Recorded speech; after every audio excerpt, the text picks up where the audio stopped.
Hello everyone. आज हम करेंगे class 11th mathematics chapter straight lines exercise 10.1 introduction part 3।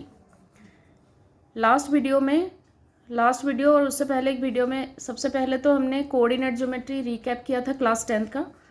Second part में ये बता दिया था उस वीडियो में कि स्लोप ऑफ द लाइन कैसे फाइंड करा जाता है। अब हम करेंगे slope of a line passing through two different points, right. ये एक्स वाई प्लेन है। मान लीजिए पी क्यू एक लाइन है, एक पॉइंट पी है, एक पॉइंट क्यू है। पी के कोऑर्डिनेट्स हो गए x1 y1 एंड क्यू के कोऑर्डिनेट्स हो गए x2 y2, राइट। अगर क्यू पी को हम एक्स एक्सिस की तरफ एक्सटेंड करेंगे तो एक्स एक्सिस को जिस पॉइंट पे इंटरसेक्ट करेगा वहाँ से ये एंगल मान लेते हैं हम थीटा। बट ये एंगल हम कैसे फाइंड करेंगे? हमारी लाइन तो ये है, तो हम क्या करेंगे, पी पॉइंट से एक्स एक्सिस को एक परपेंडिकुलर ड्रॉ करेंगे एंड क्यू पॉइंट से एक्स एक्सिस को भी परपेंडिकुलर ड्रॉ करेंगे, P N and Q N, और पी आर को ज्वाइन करेंगे। तो हम देख सकते हैं ये एक्स एक्सिस के साथ पी आर पैरेलल लाइन बन रहा है। दैट मीन्स अगर ये एंगल थीटा है तो ये एंगल भी थीटा है, कॉरेस्पॉन्डिंग एंगल। तो अगर हम इस थीटा की वैल्यू फाइंड कर लेते हैं, इस थीटा को लेके हम स्लोप निकाल सकते हैं, तो इसका स्लोप जितना होगा इसका स्लोप भी उतना ही होगा, ठीक है। तो हम लेते हैं triangle P Q R. In triangle P Q R tan theta equal to Q R upon P R, perpendicular upon base. अच्छा, परपेंडिकुलर क्यू आर कैसे निकलेगा? ये x2 y2 कोऑर्डिनेट है और ये हमारा y एक्सिस के अकॉर्डिंग है। तो क्यू एम हो गया y2 और आर एम हो गया y1। तो क्यू आर कितना होगा? y2 minus y1। ये क्यू एम में से आर एम को माइनस करेंगे तो हमें क्यू आर मिल जाएगा। तो क्यू एम क्या है? y2, आर एम क्या है? y1। y2 माइनस y1 हो गया अपॉन, अब x एक्सिस में देखेंगे, यहाँ से यहाँ तक, इस पॉइंट से यहाँ तक हमारा हो गया, इस पॉइंट से, इस सेंटर से यहाँ तक हो गया x1, फिर वहाँ से m तक हो गया x2। तो हमें एन एम फाइंड करना है। तो ये पूरा x2 में से x1 माइनस करेंगे तो पी आर मिल जाएगा हमें। दैट मीन्स पी आर, इसे मान लेते हैं, मतलब क्यू एम में से क्यू एन माइनस करेंगे तो हमें एन एम मिलेगा। एन एम जितना है पी आर उतना है। That means x2 minus x1 equal to N M and N M equal to P R. तो एन एम की जगह हम पी आर लिख सकते हैं, ठीक है। तो हमें स्लोप ऑफ द टेंजेंट होता है टेन थीटा, ये लास्ट वीडियो में भी देखा होगा। तो स्लोप को m से डिनोट करा जाता है। That means m equal to tan theta and tan theta equal to y2 minus y1 upon x2 minus x1, ठीक है। अब थीटा यहाँ पे हमें एक्यूट एंगल दिख रहा है। अगर कोई लाइन एक्स वाई प्लेन में इस तरह से होगा तो एक्स एक्सिस को जहाँ भी इंटरसेक्ट करेगा ये एंगल तो ऑब्ट्यूस एंगल होगा, इस ऑब्ट्यूस एंगल हो जाएगा। लेकिन चाहे ऑब्ट्यूस एंगल हो चाहे एक्यूट एंगल हो, कोई भी एंगल हो, हमें थीटा की एंगल की कोई फर्क नहीं पड़ता, हमें कोऑर्डिनेट चाहिए। इसलिए सिर्फ स्लोप के लिए दो पॉइंट से अगर एक लाइन पास हो रहा है उसका स्लोप निकालना है तो tan theta equal to y2 minus y1 upon x2 minus x1 ही होगा, राइट। अब ये हो गया slope of a line passing through two points. Next है कंडीशन फॉर पैरेललिज्म। दो लाइन पैरेलल है तो क्या कंडीशन होगा स्लोप का, ठीक है।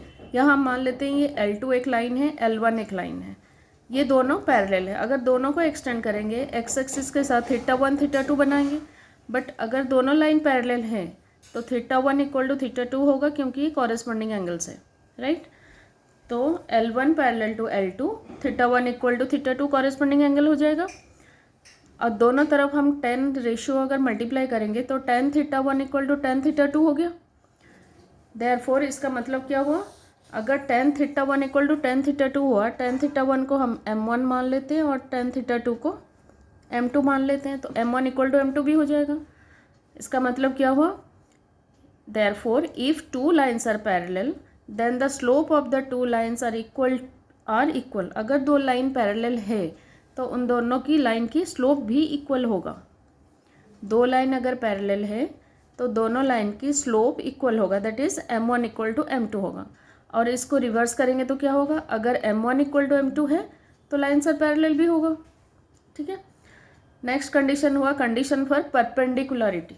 परपेंडिकुलर के लिए क्या कंडीशन है, अगर दो लाइन एक दूसरे के ऊपर परपेंडिकुलर होते हैं तो उन दोनों की स्लोप का प्रोडक्ट इक्वल टू -1 होगा, ठीक है। If two lines are perpendicular to each other, हमने शो कर रखा है दो line L1 and L2, L1 is with slope m1 and L2 is with slope m2, ठीक है। If two lines are perpendicular to each other then the product of their slopes will be equal to -1, that is m1 into m2 equal to -1, okay. next angle between two lines। अब ये slope हो गया, दो line के बीच में हमें angle find करना है। वो कैसे फाइंड करेंगे, यहाँ हमने शो करा हुआ है कि L1 and L2 are two lines, right. L1 को एक्सटेंड किया हमने एक्स एक्सिस की तरफ और L2 को भी एक्सटेंड किया एक्स एक्सिस की तरफ, तो यहाँ पे बना θ1 और यहाँ बना θ2, ठीक है। इस लाइन का एक्स एक्सिस के साथ एंटी क्लॉकवाइज डायरेक्शन में ये एंगल बना θ1 और L2 का anti clockwise positive direction of x axis बना θ2। इन दोनों एंगल को जहाँ दो लाइन जहाँ इंटरसेक्ट किए वहाँ यहाँ पर बना, हमने मान लिया उसको थीटा एंगल, जो कि एक्यूट एंगल है। अगर ये थीटा है तो ये स्ट्रेट लाइन है, लीनियर पेयर देख सकते हैं, तो ये एंगल कितना हो जाएगा 180 माइनस थीटा, और ये एंगल थीटा हो जाएगा vertically opposite angle, right. Now ये हो गया हमारा ऑब्ट्यूस एंगल और ये हो गया एक्यूट एंगल। तो हम सबसे पहले हमेशा एक्यूट एंगल का ही फाइंड करेंगे एंगल, ठीक है, एक्यूट एंगल ही फाइंड करेंगे। तो यहाँ लिख देते हैं slope of L1 equal to m1। L1 line का स्लोप है m1 जो कि tan θ1 है, और L2 लाइन का स्लोप है m2 जो कि tan θ2 है। तो इस फिगर में यहाँ देख सकते हैं, हमने ये पढ़ा था पहले, अगर ये ट्राइंगल है और ये एक्सटीरियर एंगल है, exterior angle equal to sum of two interior opposite angles. तो इस ट्राइंगल में ये एक्सटीरियर एंगल है θ2, then θ2 equal to theta plus θ1, ठीक है। θ2 इक्वल टू थीटा प्लस θ1, ये एक्सटीरियर एंगल प्रॉपर्टी है। तो इसमें से अगर निकालेंगे थीटा कितना हो जाएगा, थीटा इक्वल टू θ2 माइनस θ1, दोनों तरफ 10 मल्टीप्लाई करेंगे तो क्या मिलेगा, tan θ1 equal to tan θ2 minus θ1। Now tan theta equal to, हमने 11th में फॉर्मूला पढ़ा था, tan a माइनस बी, क्या हो जाएगा tan a minus tan b upon 1 plus tan a into tan b। तो उसी को हम लिख देंगे, मैं यहाँ फॉर्मूला भी लिख देती हूँ, tan a minus B equal to tan a minus tan b upon 1 plus tan a into tan b। तो इस फॉर्मूले के अकॉर्डिंग हमने इसको ओपन कर दिया, तो हमें मिल गया tan theta equal to tan θ2 minus tan θ1 upon 1 plus tan θ1 into tan θ2 which is equal to, अब सबकी वैल्यू यहाँ से देख के हम पुट कर देते हैं, ठीक है।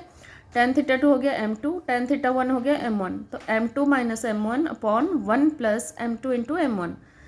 तो acute angle tan theta equal to कितना हो जाएगा, m2 minus m1 upon 1 plus m2 m1, यह आए tan थीटा। तो थीटा इक्वल टू क्या हो जाएगा, tan इनवर्स